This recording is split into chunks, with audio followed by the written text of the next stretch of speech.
name's Davis Morse. I'm an attorney with the Consumer Justice Group, and I've been working for the rights of employees for about 10 years. Thanks for tuning in. And we get a lot of questions about who gets overtime and what's the law if my employer is having me work past 5 o'clock. Now, around here, folks slide out about 4:45, but I know a lot of you have to either clock out and continue to work, or in some cases you're told that you're management and you're not eligible for overtime. So thought we'd do a quick who, what, where, when, and how about overtime.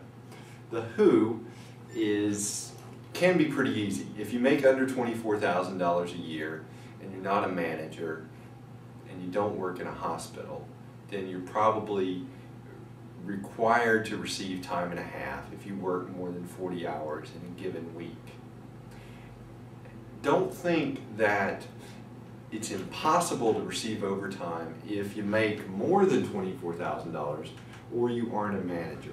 It just means that the who is more complicated. Even stockbrokers and pharmaceutical sales reps have been found to be covered employees and entitled to overtime pay. The what's a lot more simple.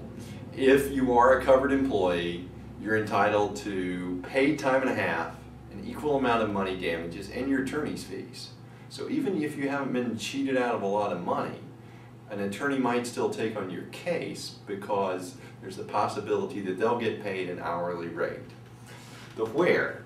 I get questions from people who say, well, I live in Georgia or Texas, and I know that our laws aren't very friendly to employees. The law that requires overtime pay is a federal law. It covers everybody in the United States.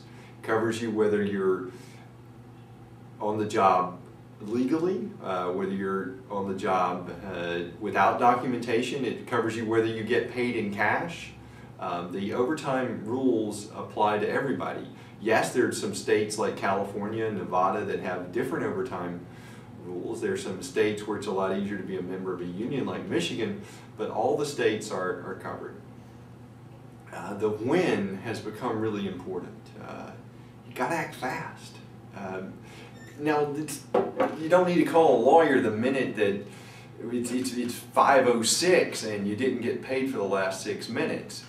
But if you have been forced to work overtime, if you've been forced to work overtime repeatedly, as soon as you can establish there's a pattern, you need to act. The Supreme Court recently held that the 180 days for some employment discrimination starts running. So we don't know about the particulars of your case, but we know that it's not something you sit around on. So that takes us to the how. If you decided that you have a question about overtime pay, give us a call. The contact information follows the end of this video, and if you would prefer to do some research on the internet, we have an excellent website with a long discussion of who is covered by the overtime statutes and some examples of successful cases that have been prosecuted.